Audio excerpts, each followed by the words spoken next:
जय श्री राधे कृष्णा साथियों। मैं भी कृष्णा ज्ञान सहारा चैनल में आपका स्वागत करती हूँ। कैसे हैं आप? आपके अच्छे स्वास्थ्य और सुखद जीवन की मंगल कामना करती हूँ। आपके और अपने इष्ट देवों को कोटि कोटि नमन करते हुए, बड़ों को प्रणाम करते हुए वीडियो प्रारंभ करते हैं। साथियों, आज बात करेंगे गुरुवार की। गुरुवार के दिन यानी कि हमारा जो गुरु ग्रह है वो मजबूत रहे, इसके लिए बहुत सारे निषेध कार्य बताए जाते हैं कि हमें नहीं करने चाहिए। लेकिन आज मैं बात करूंगी कि कुछ ऐसे कार्य, कुछ ऐसे महत्वपूर्ण कार्य और साथ बताऊंगी एक ऐसा महाउपाय जिसको कर लेने से गुरु ग्रह आपका मजबूत होगा, आपके घर में धन धान्य की वृद्धि होगी, आप जो भी कार्य चाहते हैं वो आपका कार्य शीघ्र अतिशीघ्र पूर्ण होगा। तो आज की वीडियो में ऐसी जानकारी लेकर मैं आपके बीच में, तो मैं आज बात कर रही हूँ गुरु ग्रह की, यानी कि गुरु ग्रह का संबंध, यानी कि बृहस्पतिवार का संबंध, यानी भगवान श्री हरि विष्णु का दिन। अगर जिनका गुरु ग्रह मजबूत होता है उनके घर में धन धान्य की कमी नहीं होती, उनके घर में लड़ाई झगड़े कलेश नहीं होते, उनके घर बनते बनते कामों में रुकावट नहीं आती, उनके घर आकस्मिक धन हानि नहीं होती। लेकिन इसी के विपरीत यदि आपका घर में किसी एक का भी गुरु ग्रह कमजोर पड़ जाता है तो हमेशा धन की किल्लत बनी रहती है, लड़ाई झगड़े कलेश बने रहते हैं, आपसी मन मुटाव बने रहते हैं, विवाह के मार्ग में बहुत सारी अड़चने आ जाती हैं, विवाह हो भी जाए तो वैवाहिक जीवन सुखमय नहीं होता, यानी कि आपसी मतभेद रहते हैं, विचार नहीं मिलते, वैचारिक मतभेद रहते हैं, या यूं कहूं तो प्रेम की कमी रहती है, व्यापार नहीं चलता, धन हानि होती है। तो ये सारे अगर ऐसे कार्य हैं तो आप समझिए कि आपका गुरु ग्रह कमजोर है। सबसे पहली बात तो ये बताऊं कि गुरु ग्रह कमजोर कैसे होता है। कहते हैं गुरुवार के दिन पोंछा नहीं लगाने चाहिए, संभवतः कोशिश करें कि पोंछा ना लगाएं, और अगर लगाना भी पड़े तो व्रत ही है, अगर आप गुरुवार के व्रत करते हैं तो आप पोंछा ना लगाएं, कोई और व्यक्ति लगा सकता है। और गुरुवार के दिन कभी भी कोशिश करें कि कपड़े न धोएं, या कि कूट कूट के तो बिल्कुल भी ना धोएं, यानी कि कपड़े कूट कूट के धोएं, यानी कि हमने कपड़े प्रेस को दे दिया, आज घर का कबाड़ा भूलकर भी ना निकालें गुरुवार के दिन, नाखून ना काटें, बाल ना कटवाएं, और कभी दरवाजे पर आए हुई गाय को, कुत्ते को ना ललकारें, कभी दरवाजे पर आए हुए भिखारी को धुतकार के ना भेजें। आप अगर कुछ नहीं दे सकते तो आप उन्हें प्रणाम कर लें, अगर आप संभव नहीं है और संभव है तो कुछ ना कुछ दें। मतलब ये चीजें जो करने कि अगर आपके घर में अगर ऐसा होता है कि आप अगर ये वाले जो मैंने कार्य बताए ये निषेध है, मतलब इन कार्यों को अगर आप करते हैं तो इन कार्यों को आप करना बंद करिए। ये कार्य बिल्कुल स्वतः बिल्कुल निषेध है, इनको नहीं करना चाहिए। अब मैं बात करूंगी गुरु ग्रह को मजबूत कैसे करें। गुरु ग्रह को हम कैसे मजबूत करें कि भगवान श्री हरि विष्णु हमसे प्रसन्न हो जाए, माता लक्ष्मी हमसे प्रसन्न हो जाए, हमारे बिगड़े बिगड़े काम बनने प्रारंभ हो जाए। सारे काम धन से बनते हैं और मन से बनते हैं, धन से, मन से, तन से। ठीक है, तो एक तो हमारे पास खूब सारा धन होना चाहिए, फिर हमारा मन होना चाहिए, और फिर हमारा तन स्वस्थ होना चाहिए।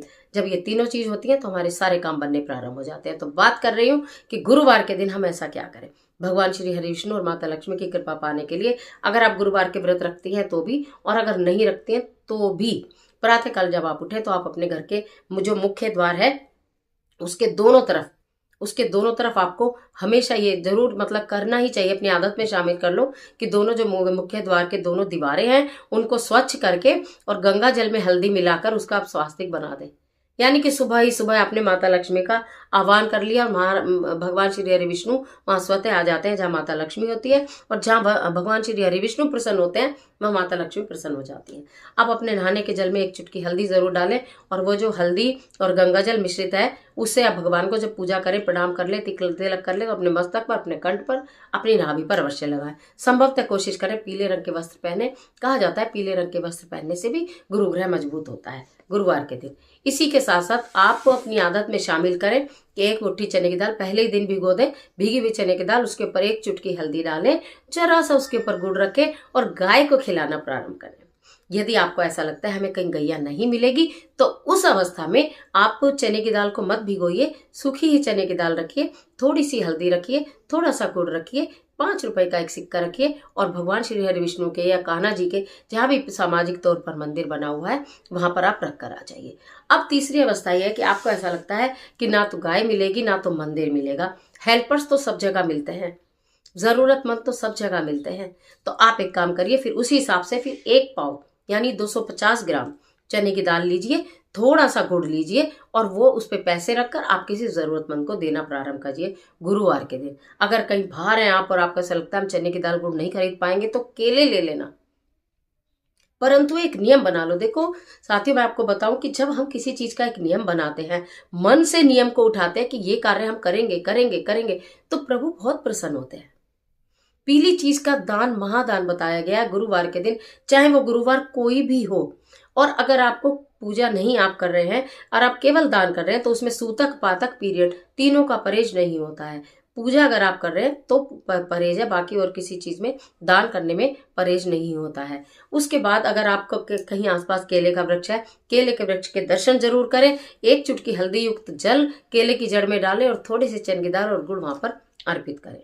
अगर आप व्रत नहीं कर रहे तो भी आप ये देखेंगे, मतलब आप नोट कर लो कि मैंने इस गुरुवार से ये कार्य करना प्रारंभ किया था, और आप ये देखना कि कितनी जल्दी आपको अपने जीवन में परिवर्तन दिखाई देगा। आपको ऐसा लगेगा मेरा मन भी खुश है, मेरा तन भी स्वस्थ है और मेरे पास धन भी आ रहा है। सारी चीजें आपको ऐसी दिखाई देने लगेंगी। इसी के साथ साथ बताते भगवान श्री हरि विष्णु के मंत्र का जाप तो आप करते ही रहेगा। ओम नमो भगवते वासुदेवाय, ओम नमो भगवते वासुदेवाय, या ओम विष्णवे नमः, ओम विष्णवे नमः। जो भी आपको साधारण लगता है, आसान लगता है, जो आपकी जिह्वा पर चढ़ जाए, उस मंत्र का आप जाप करते रहिएगा। इसके साथ साथ एक महा उपाय बताती, गुरुवार की शाम को चुपचाप इस काम को कर लेना।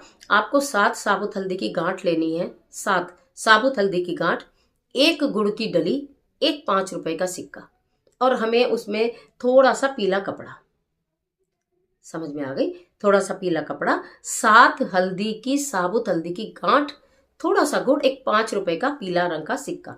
इन्हें पीले कपड़े में बांधकर आप किसी अज्ञात सुनसान स्थान पर दबाकर आ जाइए। टाइम संध्या का होना चाहिए, कहूं तो प्रदोष काल होना चाहिए, यानी कि जब सूरज छिप रहा हो। वैसे शुद्ध भाषा में बोलते हैं कि दिन छिपने का समय, दिन छिपना कहा जाता है, जिसे प्रदोष काल भी कहते हैं, और बाकी कहते हैं कि अब सूरज छुप रहा है। तो उस समय में आपको पीले कपड़े में 7 हल्दी की गांठ बांधना, थोड़ा सा गुड़, एक 5 रुपए का पीले रंग का सिक्का रखकर, और अपनी जो भी आपकी मनोकामना है, जो भी आपकी इच्छा है, जो भी आपके कष्ट, जो भी आपकी परेशानी, जो भी आपके रुके हुए काम, सब कुछ बोलते हुए अपना आराम से ले जाइए। इतना सा बनता है, ऐसे में कोई बहुत बड़ा नहीं बनेगा, बहुत छोटी सी पोटली सी बनेगी। उसको ले जाकर किसी विशाल वृक्ष के नीचे दबा कर आ जाइए, किसी अज्ञात स्थान पर, जहां आपको दिखे कि अज्ञात स्थान है लेकिन यहाँ बिल्कुल कच्चा कच्चा सा है। थोड़ा सा खोदिए, उसको दबाइए, और आपको लग रहा है दबाने के लिए ज्यादा नहीं है जगह, तो उसके ऊपर कोई पत्थर का चाहे टुकड़ा रख दीजिए। कहने का मतलब ये किसी को दिखाई ना दे, कर आ जाइए। ये तो सिर्फ एक ही गुरुवार को करना है, किसी भी गुरुवार को कर सकते हैं ये वाला कार्य, ठीक है। जो मैंने आपको महा उपाय बताया है, ये किसी भी गुरुवार को कर लेना। और बाकी चीजें जो मैंने बताई हैं, क्रम से मैंने आपको बताई कि आपको नहाने में क्या डालना है, आपको भगवान को तिलक करने के बाद अपने करना है, आपको अपने घर के मुख्य द्वार पर क्या बनाना है, आपको किस चीज का दान करना है, क्या गाय, सब चीज मैंने आपको डिटेल में बता दी है। और गुरुवार के वर्जित कार्य करने बंद करो, और गुरुवार के दिन ये करो। अगर असंभव हो, आप वर्किंग हैं, आप कहीं बस में जाते हैं, चार्टर्ड बस में जाते हैं, या कहीं है, या लंच टाइम में आपको लगता है मैं अकेले लंच करती हूँ, या कुछ भी समय, मतलब पूरे दिन में किसी भी समय निकालकर विष्णु सहस्त्र नाम का पाठ आप अपने मोबाइल में सुन लीजिए। नहीं कर सकते, सुन तो सकते हैं ना, सुन लीजिए। आजकल टेक्नोलॉजी का जमाना है, सब कुछ अवेलेबल है, जहां चाह वहां रहा। देखिए, ऐसा कहा गया है शास्त्रों में भी कि यदि हम 2 कदम आगे बढ़ाते हैं तो भगवान 4 कदम आगे बढ़ाते हैं, हम 2 कदम पीछे हटते हैं तो भगवान 4 कदम पीछे हट जाते हैं। हम मंदिर जाने में कष्ट महसूस करते हैं, बड़ी दूर मंदिर है, नहीं जाएं, चलो हम घर में ही कर लें, हमारे आसपास वृक्ष नहीं है, बड़ी दूर वृक्ष है, नहीं जाएं, हम घर में ही गमले में कर लें। तो अगर इस तरह से आप अपनी सुविधा देखते हो तो आपके काम असुविधाजनक हो जाते हैं, आपके कार्य बनते नहीं हैं, आपके कार्यों में रुकावटें आती हैं। तो फिर आपको कैसा लगता है? अगर आप ही किसी के घर में बार बार जाते रहो और कोई आपके घर में नहीं आए, तो आपको लगेगा मैं ही हमेशा जाती हूँ, ये तो कभी मेरे घर आते नहीं। तो आपके मन में आएगा वो तो भगवान, तो भगवान के मंदिर में दर्शन जरूर करें। अगर कुछ भी ना कर पाए, केले के वृक्ष के दर्शन करके प्रणाम कर लें, अगर आप पूजा या व्रत नहीं कर पा रहे हैं। बाकी दान तो आप किसी भी अवस्था में कर सकते हैं, जो मैंने बताया। तो गुरुवार के ये वाले जो बड़े काम हैं तो बहुत सरल, लेकिन अगर आपने इनका नियम बना लिया और अपनी आदत में शामिल कर लिया, तो आप ये देखेंगे कि आपके कितने बड़े बड़े काम बनेंगे। कर देखिए। तो आज के लिए इतना ही, इजाजत दीजिए। आशा करती हूँ वीडियो आपके लिए निश्चित बहुत उपयोगी साबित होगी। मिलते हैं एक और जबरदस्त वीडियो के साथ। तब तक हंसते रहिए, मुस्कुराते रहिए, अपना और अपने अपनों का ख्याल कीजिए। वीडियो अच्छे लगे तो लाइक कीजिए, जितना चाहे उतना शेयर कीजिए, अपने फ्रेंड्स के साथ शेयर करिए, जिससे कि उन्हें भी ज्ञान हो कि हमें गुरुवार के दिन हम क्या करें। क्योंकि देखिए, जब हम सुखी तो जग भी सुखी होना चाहिए। हमारे फ्रेंड्स भी खूब, सबके घर में खूब माता लक्ष्मी की कृपा हो, खूब धन धान्य से परिपूर्ण हो, किसी को कोई कष्ट ना हो। जब हमारे आसपास के लोगों को, हमारे एनवायरनमेंट में, हमारे मिलने वालों को, हमारे चाहने वालों को कोई कष्ट नहीं होता, तो हम तब भी बहुत सुखी होते हैं। करके देखिए। कमेंट बॉक्स में ओम नमो भगवते वासुदेवाय लिखना बिल्कुल मत भूलिए। ईश्वर आपकी